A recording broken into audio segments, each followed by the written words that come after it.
Everybody's been saying, where has Beast Mode been?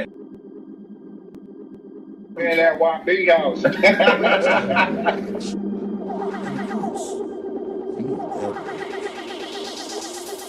Work hard and play harder. And that's just the goal with the Sharp Football Analysis podcast, is to discover and uncover new ways to analyze football, and then share that information and disseminate that material in an easy to understand manner. And then at that point, all you got to do is let the Marshawn Lynch principle take over. Yeah, that is, when we do it so constantly, so frequently, and so repetitively, and so accurately, even those who hate analytics, even the cynics and the skeptics, it just will click in their mind that they're so worn down and frustrated they will have to sit down and listen to reason. And that is the Marshawn Lynch principle.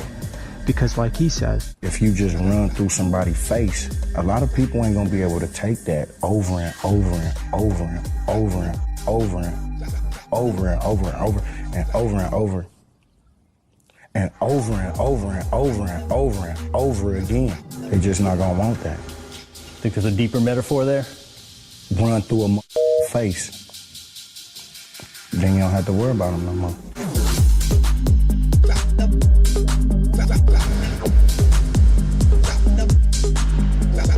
I feel like beast mode every day, man. welcome in, guys. This is Warren Sharp of SharpFootballAnalysis.com and SharpFootballStats.com. This is a special Thanksgiving edition of the Sharp Football Analysis podcast. I'm actually recording this on YouTube. It's going to be thrown up onto the YouTube channel, and I'm also going to rip the audio out of this and throw it up onto the Sharp Football Analysis podcast. So a couple different ways to consume this episode. I figure since we didn't do the Monday night show, which is the pregame show that we typically record at 8 p.m. Eastern, breaking down what just happened from the prior week's action, and with an eye to the next week, which is obviously week 12 this week. We didn't do that show on Monday night. We're not doing the show Friday night, recording that podcast. We're basically combining a couple of those things into this podcast. Might as well do a video pod, and I did a bunch of these last season and the year before that. I think they're pretty useful, walk you through a few different things, but we're going to be doing this in such a manner that it's going to be easy for you to follow while you're listening on iTunes or another podcasting software. So it'll be audio focused, but we'll do have some video content that'll be up there on the YouTube channel if you choose to digest it in that manner.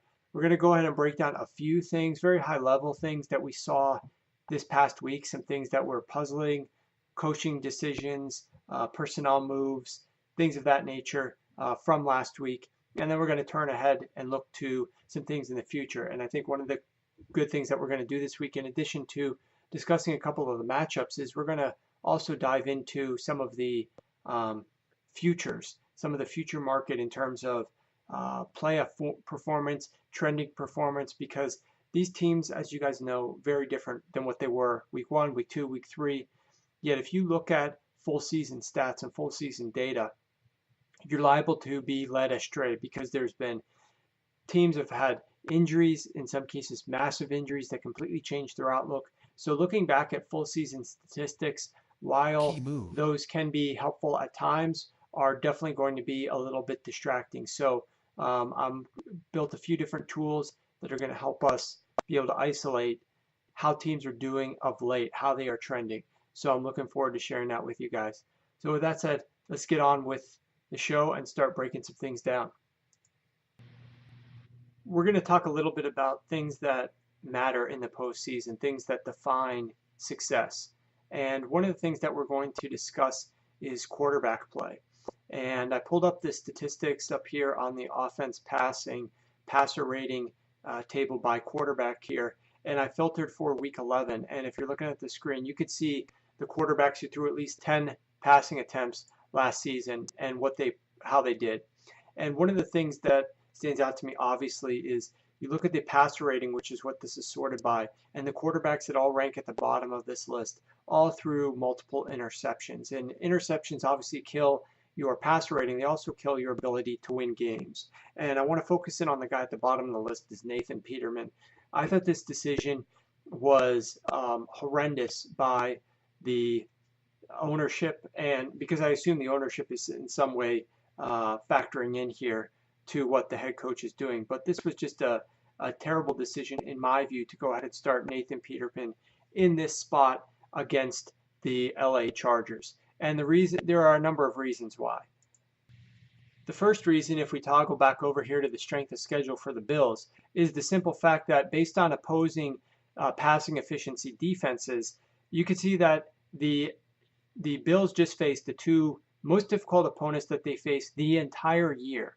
The New Orleans Saints, obviously, they got trucked at home. They lost that game 47-10. If they wanted to get Peterman involved, they very easily could have decided to wait until this game this week against Kansas City, who sports the 20th ranked pass defense. They struggle in a lot of different areas of defense. The run game probably would have had some more success.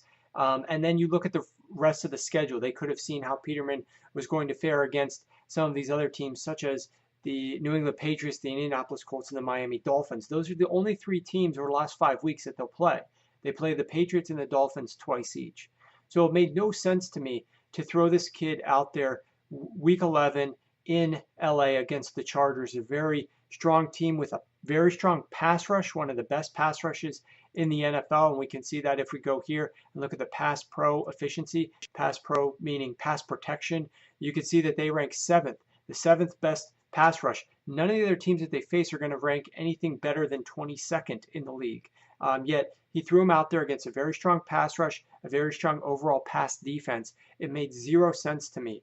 In some ways, I think that this move was made to set this kid up to fail. Maybe there was something that they saw that they didn't like. I know that sounds ludicrous, because why would you sabotage a young kid? But that's effectively the end result.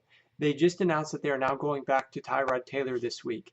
You destroyed this kid's confidence by putting him out there, having the one lone experience of this season for him. We'll see what happens at the end of the year. But thus far, potentially, the lone experience, this 5 interception performance in this spot.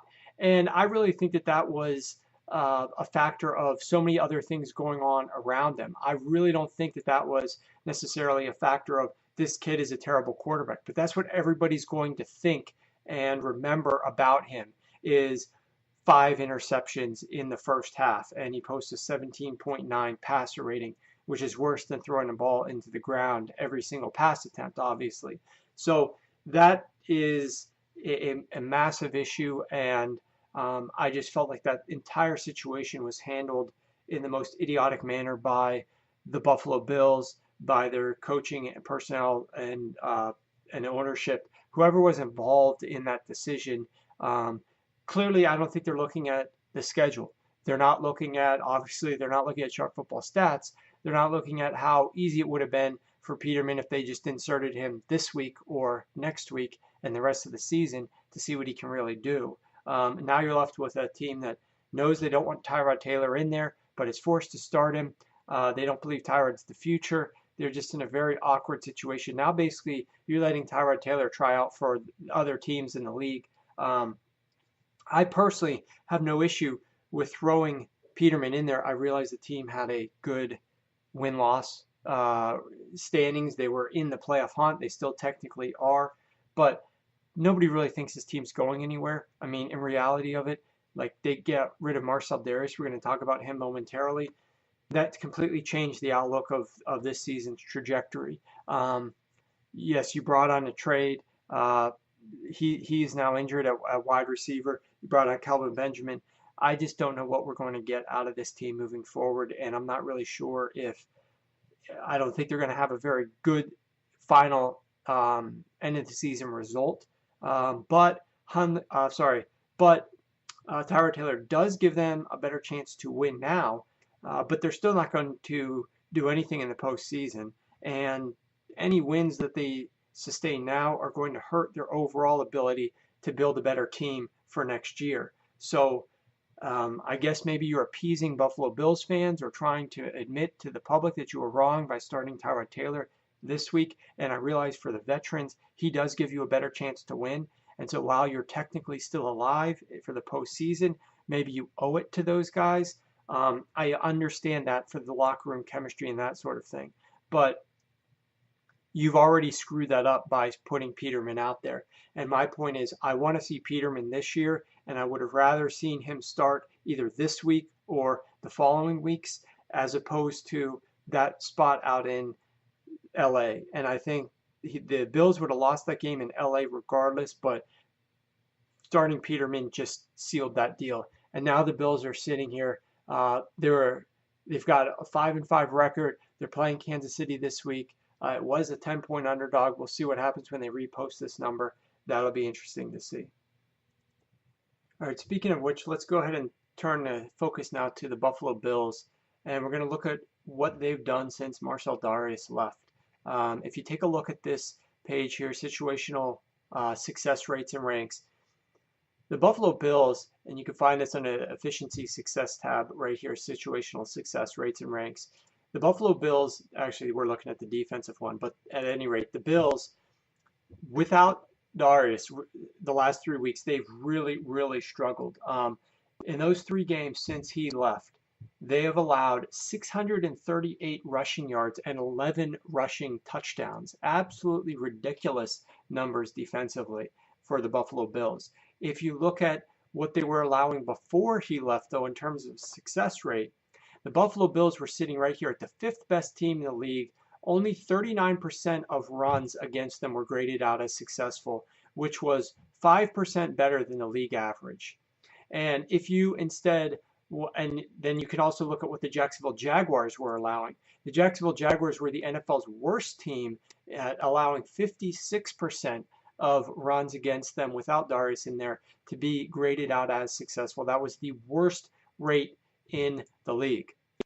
But if we go ahead and we take a look at what the Buffalo Bills have been the last 3 weeks, from weeks 9 onward, 9, 10, 11, what we will find is that the Buffalo Bills have now allowed 52% of runs against them to grade as successful, which is the 5th worst in the league over the last 3 weeks.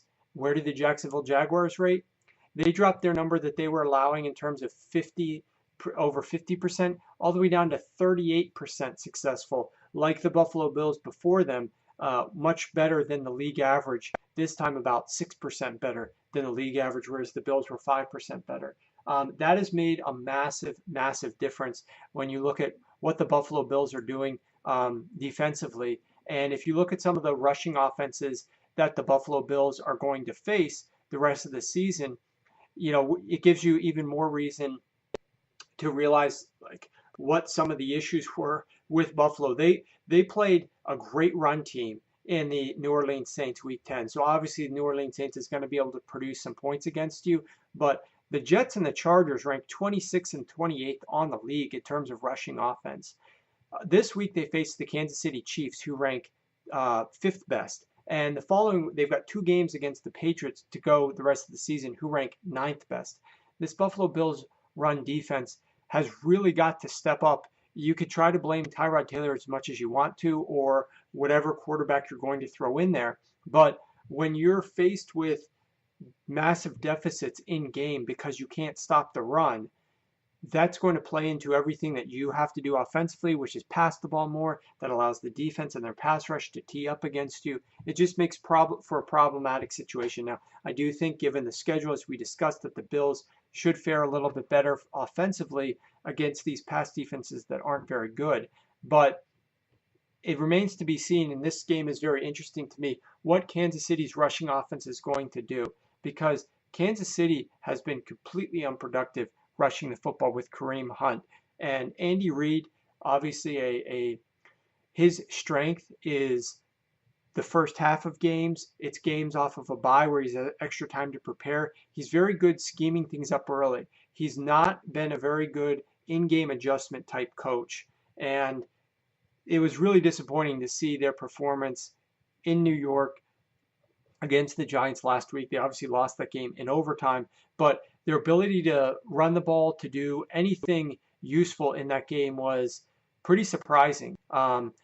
Their run game just is not productive enough. But in this particular game, their run game wasn't terrible. If we scroll down and look at what they were able to do running the football in this game, it really wasn't very bad. The issue was that for whatever reason, they passed the ball.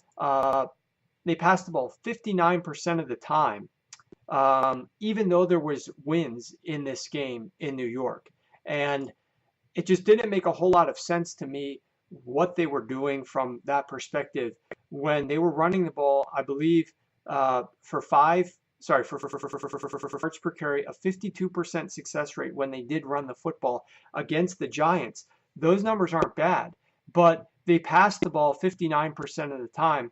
And I'm pulling these off of the Sharp box score, which you can find in the toolbar menu. It really just did not make a whole lot of sense for their game planning and for their strategy. So especially when Alex Smith, 43% of his passes were successful. He threw 3 interceptions. It was a little bit windy. It's not as if they had one big run and so their average was increased and their success rate was bad. No, their success rate was good, and yet they were running the ball far too little than what they should have been doing. So it remains to be seen. Kansas City at home against the Buffalo Bills run defense. If they can't get their run game back on track this week, it's really over for them. I just don't understand what this team is doing offensively. They previously had been a strong run team that could pass off of that. They can't get the run game going, or they're not relying on it enough. It's either one or the other. In some games, it's both, but in some situations, as we can see in this game, they're running the ball okay, but they're going too pass heavy. In other situations, their run game just is not very effective. Against this Bills defense, expect their run game to get back on track. That should open things up for them in their passing game as well. All right, next up, let's discuss two games that had very similar final scores, very similar game scripts and flows. Just really interesting, the parallels here, but in one case, it had to do extremely with injuries. In the other case, it was just ridiculous the way that things unfolded. And the two teams that I felt were similar were the Oakland Raiders and the Dallas Cowboys. Now, both these teams lost in overwhelming fashion. The Raiders lost 33-8, whereas the Dallas Cowboys lost 37-9. Neither game was particularly close, obviously, even from the start. But if you notice, as I'm toggling back and forth between the two games on the Sharp box score, one thing should stand out to you, and that's the visualized success, and that's why I drew it up the way that I did. You can see clearly how the Oakland Raiders offense, in terms of their overall success rate at 55%, much better than the Dallas Cowboys success rate at 37% is what the Dallas Cowboys had. But for whatever reason, the Oakland Raiders weren't scoring points. They were 55% successful play rate. They were averaging on the ground 5.2 yards per carry and a 76% rushing success rate. Yet they only scored 8 points in the entire game. So digging into this a little bit more, obviously we can understand that they turned the ball over essentially inside the Patriots, as they're going in for touchdowns potentially, inside the Patriots 21-yard line 2 different times. One was a fumble where they fumbled on the 7-yard line of the New England Patriots. It was actually closer to the end, and that was the last line of scrimmage. Another one, they got down to the Patriots 21-yard line and turned it over on downs. There's 2 possessions that you walk away with no points. The issue that I have, though, obviously that's ball security, that's decision making. Those are some things that they clearly have a problem with. But the issue that I have is when they're down on the New England Patriots 46 and they punt the ball, and the New England Patriots 47 and they punt the ball. You're playing at altitude, at extremely high elevation in Mexico City. You're playing against Tom Brady and the New England Patriots, who clearly are having no problems pushing the ball down the field. Until the very end of the game where they stopped carrying, with about 20 seconds left, they punted the ball. They had only 1 punt in their first 8 drives. Every single other drive they scored points on. Now, they struggled at times in terms of being productive, but they were being pretty successful overall offensively. The issue becomes, what were the Raiders actually doing here? And they turned the ball over a ridiculous 7 times in this game. Absolutely absurd number of turnovers here. And look, the difference between the Raiders and the Cowboys is fairly clear. In this game, the Dallas Cowboys were without two of their key offensive weapons. Left tackle Tyron Smith, running back Ezekiel Elliott. We've discussed this before, how Ezekiel Elliott is worth more than the 1 point that the sports books and, we're making adjustments to them because it's a fundamental change in the way that this team is playing offense.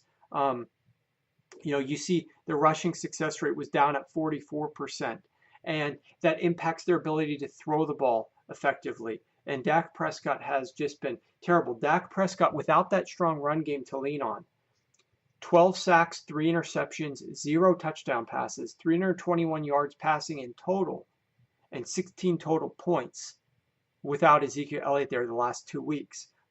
This offense has been crippled. Of course, Tyron Smith doesn't help matters at all. Now, I'm assuming for the Thanksgiving Day game that Tyron Smith is going to be back. He was working out before the game last week in anticipation. You could see it on the field in pregame warmups. He didn't look terrible. He was working in anticipation of playing this Thursday game on Thanksgiving. And, Dallas, their season is on the line. It's on the brink. This is a game that they absolutely sort of need to get at home on a short week. They play the Washington Redskins a week from Thursday. So they get a full week to prepare for the Redskins after that. And then they have a few extra days. They get their mini bye week the following week. But if they drop to 5-6 on the year, they're obviously not catching the Philadelphia Eagles. So they have to be trying to battle for another wild card spot. And it's going to be very difficult if they drop this game. So for their purposes, I'm assuming Tyron Smith plays. They're going to need him because the LA Chargers, we discussed them earlier in the podcast, ridiculously strong pass rush, tremendous pass rush, can get after them. And they've been playing much better run defense since they got Perriman back in the lineup, the middle linebacker who they lost in the preseason. There was a game earlier in the preseason, I believe it was like week 3 of the preseason, week 2 or 3, where they lost Perriman for the season. And that was a big blow to the overall run defense. He was the signal caller of that unit. And he's just come back to the team in the last couple of weeks, and their run defense has been significantly better as a result. This is a team that I think poses some threats with the pass rush and the run game. It's going to be on Dak, and if they don't have Tyron Smith there, look out, because the defense of the Chargers should be able to do just as much as the Eagles did, if not more, thanks to their pass rush. And what has Jason Garrett learned? It's 2 weeks now. Things have not gone well for the Cowboys. What has he learned that he can apply to this game against the Chargers that's going to help this offense be more productive? Obviously, Tyron Smith returning would be massive, but what else? What else are you going to do, Jason Garrett, that's going to put your team in a position to win this game? Next up, let's discuss the Chicago Bears. I talked before about different issues that are going to win teams games in the playoffs and things that you need to have rolling at this time of year. This is all foreshadowing something that I'm going to be discussing later in the pod, but the first topic we kind of discussed is quarterback play, the ability to avoid interceptions, and we looked at what was happening with the Buffalo Bills, Nathan Peterman, when they went out to LA to take on the Chargers. Let's go ahead and look at the Chicago Bears. Now, obviously, the Bears aren't playoff headed to the postseason, but the next issue that you have to be aware of is the kicking game. The kicking game is extremely vital to success in the NFL, and the unfortunate part is, in today's era, most of these kickers can absolutely not be trusted. There's a small handful of guys that you can trust to kick the ball to win you a game. For the most part, if I am a head coach, and I mentioned this a couple weeks ago on the podcast, it was when Jacksonville had gotten all the way down on that interception return of Phillip Rivers, and all they needed to do was punch the ball in to try to score a touchdown there to end the game. I think they had the ball on the 1 yard line, but they got a 15-yard taunting call, and so they settled for a field goal that was actually tipped, almost blocked, but barely went through, and they won the game 20-17 in overtime. I said at that point in time, you cannot trust your kickers. And that's why if they hadn't got that Tonti call, I would have strongly advocated to trying to punch the ball into the end zone there from the 1 yard line and settling for a field goal as a last resort. You look at this game, it perfectly defines why you can't trust your kicker. The Chicago Bears played a great game. If you look at their overall yardage, 6.5 yards per play versus 6.1, a 54% success rate edge over the Detroit Lions compared to 48% success rate. They had 25 first downs compared to 19. And if you look at what they were able to do rushing the football, tremendous. I mean, this is what I was guessing, but this vastly exceeded my expectations from this perspective. The Chicago Bears were able to run the football 30 times for 222 yards. That's 7.4 yards per rushing attempt, and more importantly, a 60% success rate on the ground. The Lions know that the Bears are going to try to run the football, yet they still could not stop the run game of the Chicago Bears. I love this run game. I love the heart that Chicago plays with when they're attempting to run the football. But here's the key sequence. You obviously, the big edge for the Lions was that return touchdown. The Bears were up big and they gave up they fumbled the ball. The Lions picked it up and ran it into the end zone. That was a massive momentum shift in the game. And the Lions then got back on track after that and actually took the lead. But in a back and forth game at the very end, the Lions go down and kick a field goal, a 51-yard field goal in those conditions, and Matt Prater nails it, a tremendous kicker. The Chicago Bears get the ball back, a minute 32 left, remarkably drive all the way down to the 28-yard line, yet miss a field goal that should have sent this game into overtime. So they got 6 yards closer, but their kicker kicking at home could not nail it. Very disappointing from that perspective to be able to hit that game. But in terms of the Bears not being able to send that game into overtime and be more productive considering all the edges that they had in the game statistically from a rushing perspective and an offensive perspective. But the point remains that you cannot, in my opinion, rely on kickers. And if the Bears had a little bit more time than 1 minute and 32 seconds left in the game, I would get the ball down as close as you can to the end zone in some chunk plays. And this sounds elementary, but a lot of coaches just they don't function this way. They would be dinking and dunking down the field with short little passes and then settle for a nice long, 48-yard field goal attempt. And in my opinion, you want to try to gain more chunk plays down the field, be a little bit more aggressive. The defense generally in these situations is playing to prevent like a big over-the-top play. But they're going to give up some other plays, and you just have to be able to hit them. For instance, if they're playing the perimeter of the field by the sidelines and not allowing you to beat them over the top, I would much rather run a couple of routes to the deep middle of the field where their coverage is probably less strong. And I'm not even saying like 30 yards down the field, but you could probably find a nice sweet spot in there with some route combinations if you run a guy down the left side of the field and then have another route that's run maybe 15, 17 yards to the deep middle of the field. You have a running back come across underneath to pull up that linebacker a little bit, and you just throw the ball right over the top of them, as opposed to these teams that run these plays where the wide receivers down the field are covered.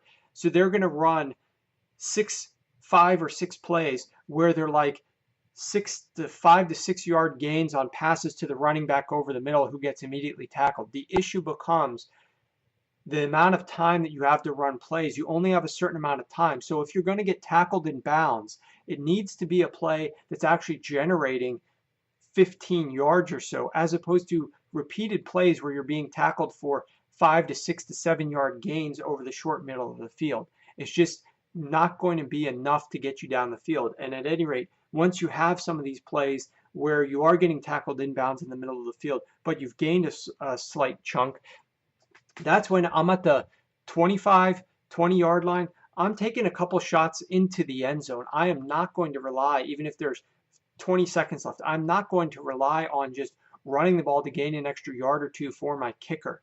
I'm trying to win the game right then and there and not send the game into overtime, not try to tie it up. But I am not going to allow my team, especially if I'm one of these teams headed to the postseason and I don't trust my kicker, I'm not going to allow my team to lose a game on a field goal attempt when I have a great offense that I believe in and I didn't do everything possible to be aggressive enough to win this game in regulation. Next up, let's go to a new page that I designed. Let's start looking ahead a little bit to the playoffs, and we'll talk a little bit more about some of the games this week in the context of looking ahead to some of these teams. But a new page I just developed under the tools menu at the website, you go down to Playoff Factors Matrix. And what I essentially did is I looked at 4 key factors, 4 key analytics that really correlate well to success, not just in the season, but also for the teams that tend to make the postseason and fare well. 2 offensive metrics and 2 defensive metrics. Now, throughout the course of the season, these aren't necessarily the most correlated metrics to success in terms of, just being a good team, quote unquote, or winning games on a weekly basis. Like, what do you have to do well to win this game? Well, these are the things that are going to correlate most to winning certain games and have the best success in games. Obviously, if we were doing that, we would be talking about early down success rate and things like that. But I wanted to create a matrix here that looks at 4 key elements. The 2 that I'm looking at offensively are rushing efficiency and explosive passing offense. Now, I'm assuming that if you have some semblance of explosive passing offense, your overall passing offense is probably not terrible. So that's why I don't think you need to recalculate another metric for overall passing offense. But there are going to be those exceptions where they're much more explosive. And by that I mean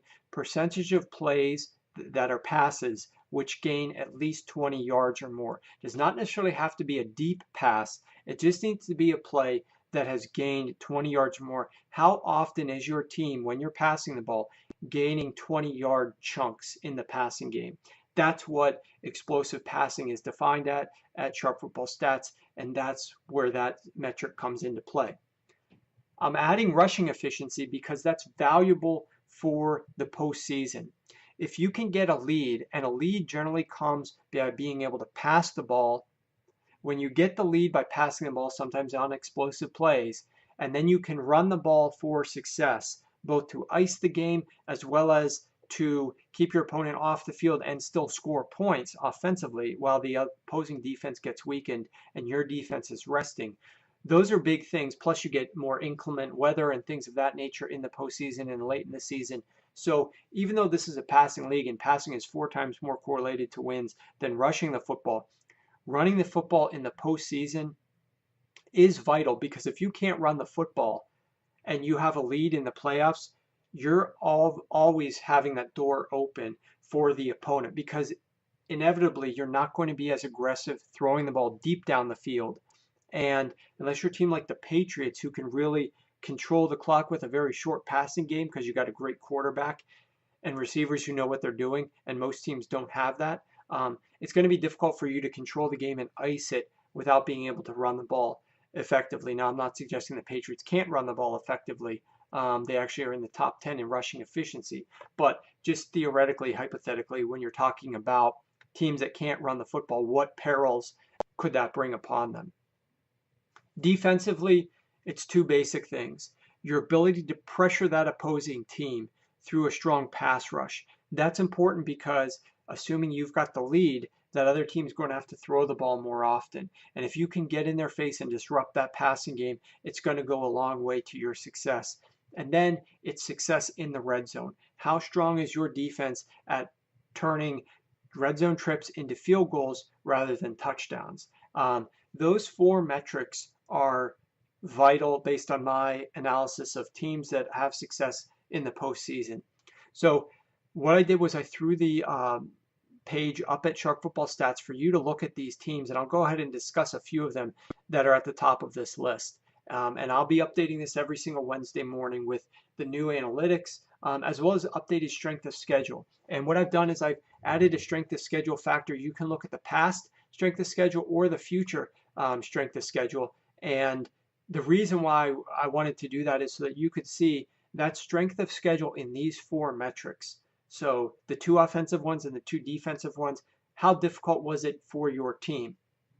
The team that currently ranks at the top of this list is the Pittsburgh Steelers. From the AFC, and from the NFC, it's the New Orleans Saints. But very close behind the Saints are the Eagles, the Vikings, and the Carolina Panthers. Those 3 teams round out the kind of the top of the AFC, top of the NFC.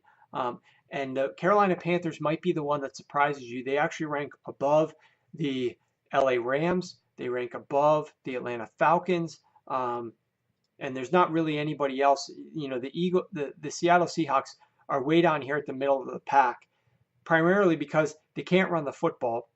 They surprisingly have not been as explosive. Now, I believe that their passing game is going to get more explosive. Now they're getting healthier on the offensive line. And they, by necessity, thanks to their defense, are getting there. But surprisingly, this team in terms of pass rush ranks just below average in terms of ability to pressure the opposing quarterback, which is a little bit surprising from a Seattle Seahawks team. So they're not generating that pressure with their pass rush as much as they did last year. And so from these 4 collection of 4 statistics, they're basically middle of the pack. The teams that in the NFC, that other teams that you might be surprised is where they sit, apart from the Carolina Panthers being ranked as high as they are the Detroit Lions and the Buffalo Bills. Detroit has played the second most difficult schedule of opponents in the Buffalo Bills are AFC, surprise. But the Detroit Lions have played the second most difficult schedule, but yet they still rank way, way, way down here. The other team that's a little bit surprising, and by way down here for you listening at home, we're talking about like the 7th worst team, I believe. Yeah, the 7th worst team by the metrics. If you talk about the Dallas Cowboys, that's another surprising team because we still haven't seen a full 6 games yet of Ezekiel Elliott's absence in these metrics. So even with just 2 games of Ezekiel Elliott not being there, they are not very explosive passing the football. See, their rushing efficiency is going to drop off. It was second best as of this time on the full season. This is going to drop off. Their explosive passing offense is way down at 26th. Their red zone defense is horrible. And so those are the 2 main weaknesses for this team right now as to why they're not higher. Let's look at the AFC. In the AFC, we have the Steelers at the top, and then the teams that we have next are the Jacksonville Jaguars and the New England Patriots. Now, the New England Patriots, their real struggle because they're top 10 in everything except for pass rush. Their pass rush is really bad, which means that theoretically opposition should be able to throw the ball to produce points on them late in games. So in other words, never being able to fully outdistance themselves. But there's a couple things going in their factor that make them a more of an abnormal team with such a bad pass rush. Number one, they're so good offensively that they really can ice games. We saw it in Oakland. Like, they're so good that they can just continue to drive the ball, convert first downs, and score more points. So that's one thing. The second thing is they rank 8th best in red zone defense. So they have been successful at holding opposing teams to field goals rather than touchdowns down inside the red zone. And that will always allow a team like the Patriots or any other team to, if you've got the lead, make it difficult for your opponent to come back because you're so good at clamping down on things in the red zone. Now, personally, I want to see better defense across the full length of the field rather than just in the red zone. But when we're talking about the postseason, you're going to be going up against a number of good offenses who are going to be able to move the ball on you. If you're able to clamp down on these guys in the red zone, it goes a long way. Now, talking about a couple of teams that really are not playoff contenders. Well, let's talk about one team in particular, but has really good metrics, is the Chicago Bears, who rank, it looks like, as the 8th best team on these metrics in terms of 8th best overall. But they've played the second most difficult schedule, and yet they still rank 8th best. And they don't have a shot. Mitchell Trubisky, they're not going to go to the postseason this year. It's a losing team that continues to lose close games. I mean, they're 3-7, but if they can build on this and their success next year and get healthier at the receiver position, obviously they've had a lot of overhaul at the receiver position, some by choice, some by, with Alshon Jeffrey, others by injury. This is a team that you might want to be aware of for the future because they do a lot of things well. They do a lot of things well in Chicago. But this is going to be a very useful page for you to go back to and look at as in terms of where teams rank based on these interesting metrics. You can see that the Kansas City Chiefs, another team that we should call out, below average on these metrics, even though they're currently slotted to be a playoff team this year. So interesting things from the playoff factors matrix on sharpfootballstats.com. Switching over to another topic which relates to postseason success, and that's trending performance. And I talked about this at the top of the show about teams that are or the peril of using full season data and not focusing enough on what's recently been happening. You want to be careful and include schedule into that context, but trending performance is vital. And there's a page that I created to help showcase that a little bit at Sharp Football Stats under the Offense and Efficiency Success tab called Trending Performance. And what you can see with this trending performance is I've looked at the 4 key types of statistics: passing success and rushing success, and then explosive passing and explosive rushing. Because success rate obviously defines, and for those of you that don't know, success rate basically looks at 40% of yards gained that are required in terms of getting a first down on first down. So 40% of the yards to go. On second down, it's 60% of the yards to go. And on third or fourth down, it's 100% of the yards to go. And either the play was successful in that it got those required yards or it was not. That's how success rate is defined. Explosive passing, explosive rushing, passing gains of 20 plus yards on a pass attempt, regardless of how far that pass travels. Rushing attempts, explosive rushing, any run play that gains 10 or more yards is an explosive run. And those are just rates. Number of rushing plays that were explosive out of the total number of rushing attempts gives you your rate of explosive rushing. And what you can see is on this visualization, you can select the weeks that you want to focus on for your trending period, and you can compare what they've done recently to what they were doing earlier in the season. And so here's a great example. Let's look at the Detroit Lions. This is a team that really has been coming on out of using both explosive passing and rushing, as well as just general passing success. On the season, their pass success rate is 45%, which is 15th in the league.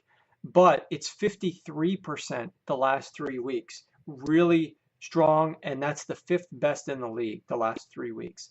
Their rushing has been about steady, not very good, but about consistent in terms of where they rank in the NFL. Although, and you can see 36% on the year and 34% the last few weeks. But explosive passing, 7th best on the year at 10%, but the last 3 weeks, 14% of their pass attempts have been successful. That's the 2nd best rate in the NFL, behind only the Saints, who are number 1 for the season and for the last 3 weeks. But rushing attempts, while Detroit has not been very successful in running the football, they've been much more explosive the last few weeks. Ranked 20th on the year at 11% of their runs gaining 10 or more yards. The last 3 weeks, 12% of the runs gained 10 or more yards. That's 7th best in the league. So the percentage hasn't changed a lot. What we're seeing is that the rest of the league hasn't been quite as successful running the ball for explosive gains, whereas Detroit has been a little bit better than what they have been on the year. This is just a useful thing to look at, but I will tell you, you want to go back and compare this to the strength of schedule. So when we look at the Detroit Lions and we look at the defenses that they faced, lo and behold, the last 3 weeks, who have they played? They've played the Chicago Bears, who struggle at quarterback. They play the Cleveland Browns, also a team, no quarterback, Deshaun Kaiser. And then they played the Green Bay Packers, another team with no quarterback, Brett Hundley. And none of those defenses are great. I mean, they rank about average or slightly above average. in terms of total defensive efficiency. But you can definitely see something when you're looking at the strength of schedule for the Lions, in that they had played some really good defenses the prior few weeks, top 10 defenses, and they lost 3 of those 4 games, talking about losses to the Steelers, the Saints, the Panthers, and they beat the Vikings. Then they play some middling defenses, and they win all 3 of those games. Barely covering against the Cleveland Browns. Cleveland should have covered in that game. Chicago possibly should have won this game outright.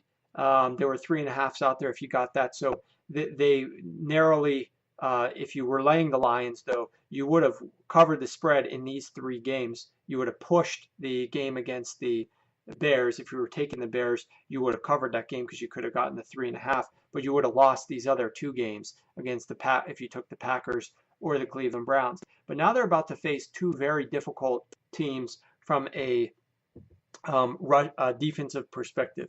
The Vikings, who they played earlier this year, and then the Ravens. So it'll be interesting to see how these factors that have helped them so much the last few weeks in their successful passing that has increased by 8%, in their explosive passing, which has been phenomenal and strong overall, but much better the last few weeks, as well as their explosive rushing.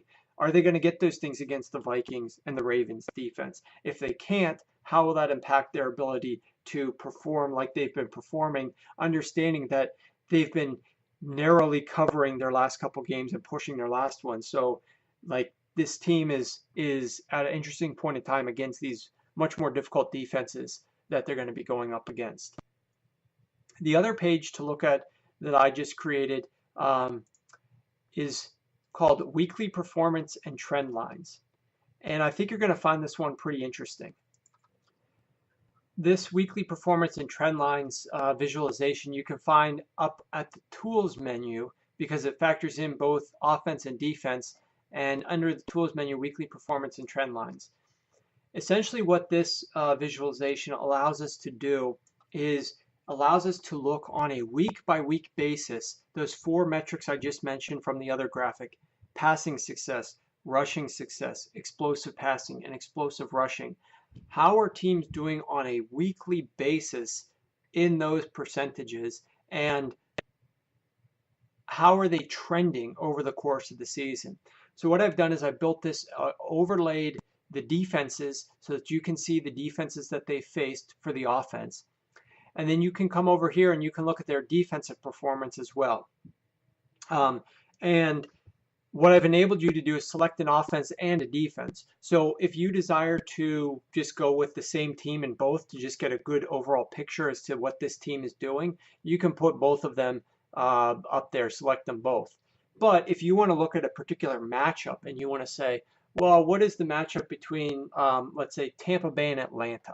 How is Tampa Bay's offense trending and what is Atlanta's defense trending like? You can look at those simultaneously, and it provides a lot of useful context from that perspective as well.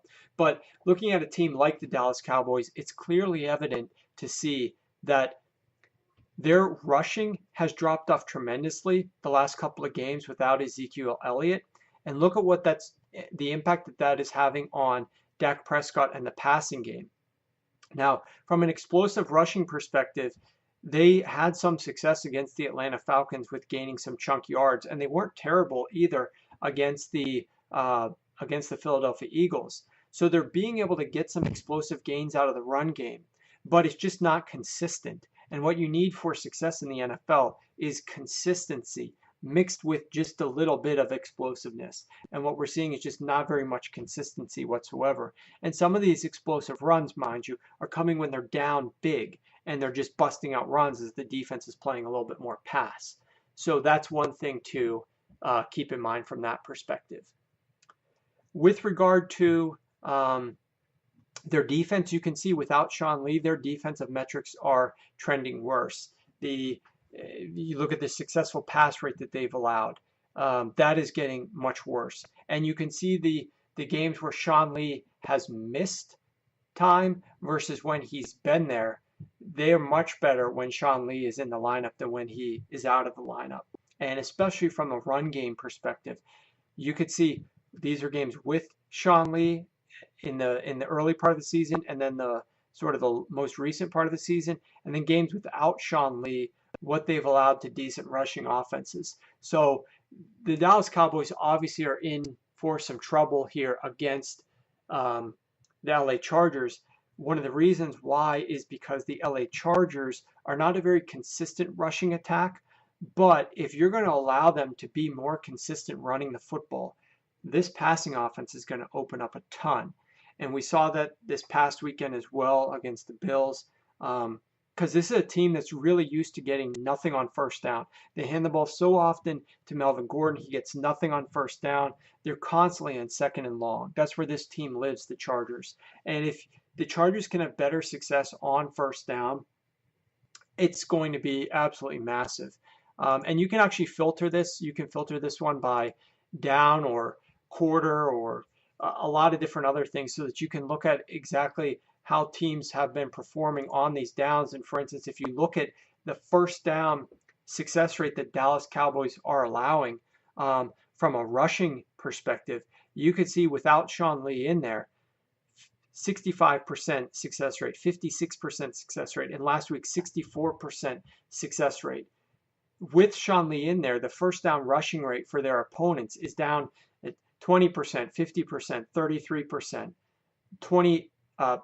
44%, and 25%. So much, much better than what they've been allowing without Sean Lee in there. So if the LA Chargers are able to run the ball successfully on first down, it's going to be a massive benefit for their overall offensive efficiency in this game. And I think it's going to go a long ways to helping the Chargers have a lot of success in this game on Thanksgiving. So this is another page that you could do a lot with. You can, like I said, match up offense or defense and match up teams against one another here.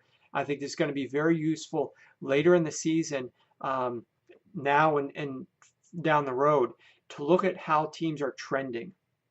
And I've tried to build these couple of tools between this weekly performance and trend lines, as well as the offensive trending performance, to give you guys control on what you want to look at, but also show you things that you're not going to find at any other website out there, so that you can actually see how this trending performance is impacting offenses and defenses alike, and how that could factor into their season-long, your understanding of their season-long performance while looking at it in the context of recent performance. And that's why I've made sure to include their opponents in these games, so that you're able to kind of mentally understand the context from that perspective.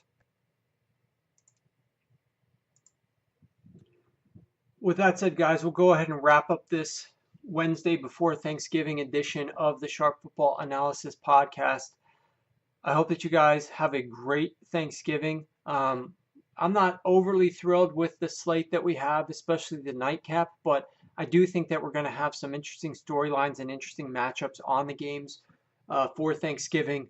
And of course, there's a couple of key games for postseason that's going to really play a role in postseason, where teams are going to head. And obviously the Rams versus the New Orleans Saints is a massive one for the postseason, and that's the late slate. I wish they flexed that to the prime time. I really don't want to see Brett Hundley in prime time against the Pittsburgh Steelers, but at least they pushed it back to the 4:25 time slot, because Jacksonville, Arizona, as well as Denver, Oakland, not really compelling matchups. So the Saints-Rams game being slotted at that time instead of the 1 p.m. Eastern kick is tremendously improved, but I wish they did a little bit more to make it a better time slot for us at a primetime game. But with all that said, guys, a lot of good information. Hopefully you guys enjoyed the podcast.